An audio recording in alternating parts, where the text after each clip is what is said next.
Ever wonder why Jane Austen never mentioned the Napoleonic Wars in her novels, even though they were happening right then? Or why Shakespeare's witches in Macbeth seem weirdly specific? Today, we're diving into new historicism, the theory that says you can't understand a book without understanding its time period, and you can't understand a time period without its books.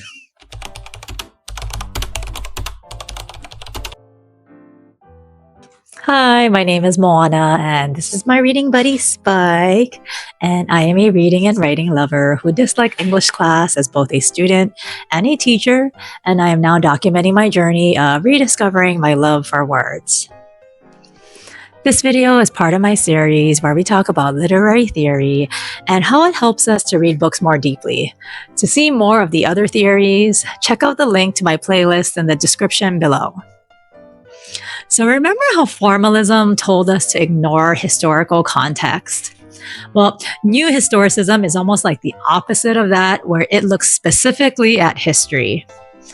New historicism looks at literature like it's a time capsule, where it's not just the items inside that matter, but it's also when they were put there, why they were chosen, who chose them, and what was happening when it was buried.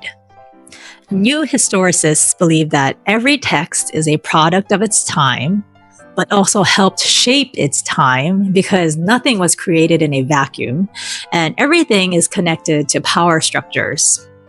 So when we say power structures, we mean who had power, who didn't, how power was maintained, and how it was challenged.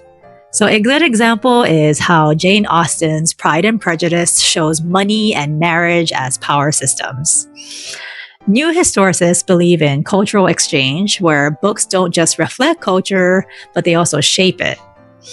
For example, Shakespeare influenced the English language, and Gothic novels shaped Victorian fears. The book Uncle Tom's Cabin affected slavery debates, and Harry Potter changed YA publishing.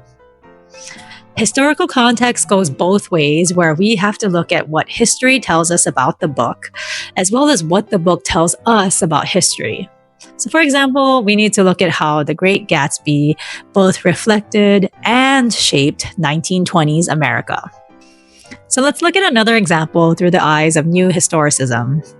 One of the books that I read in high school was The Crucible by Arthur Miller, and I originally thought that it was only about the Salem witch trials of 1692.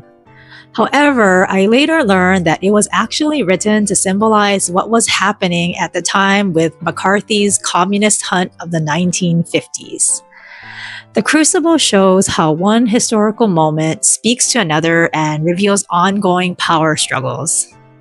So one of the most fascinating things new historicists do is look for what's not in the text. These silences aren't accidents. They're clues about power, privilege, and what was taken for granted. Now let's look at Pride and Prejudice as an example. This book was written during the Napoleonic Wars of 1803 to 1815, and there were thousands of British soldiers fighting. The economy was affected by war, and militia were present in her novels, but there is no mention of actual fighting, no discussion of Napoleon, no war casualties, and no political debates. All of these things missing from the story show us how the upper middle class could ignore the war. It reveals the privilege of Austen's social class, and it demonstrates what was considered proper for women to write about, as well as exposes gender restrictions on authors. Another thing that new historicists look for is cultural anxieties. Literature is kind of like a cultural therapy session. It reveals what keeps society up at night. For example, Robert Louis Stevenson wrote Dr. Jekyll and Mr. Hyde in 1886. New historicists would say that the novel tells us a lot about society at the time, such as their fear of hidden evil beneath respectability, anxiety about urban crime, scientific progress gone wrong, loss of traditional morality, and class division fears. So if we look at a modern example, we can see that The Hunger Games reflects reality TV culture, wealth inequality, government control, environmental collapse, and youth exploitation. In the same way that we use literature written centuries ago to interpret society at the time, future generations will look at our popular books and make assumptions about us as well. So I always wonder what people of the future will think when they see how popular spicy novels are right now. Another important thing to look at is power structures and class relationships. For example, Kevin Kwan's Crazy Rich Asians shows us our current society's views on things like old money versus new money, class markers, which include things like brands, education and accents, family hierarchy, economic gatekeeping, and cultural capital. When reading through the lens of new historicism, we should ask, when was this book written? What was happening then? Who had power and what's not mentioned, as well as what cultural anxieties appear. So now I want to hear from you. When people in the future look at the kind of books that we read now, what do you think that they'll assume about our society? Next time, we'll talk about queer gender theory, which looks at how literature constructs and reinforces gender and sexuality.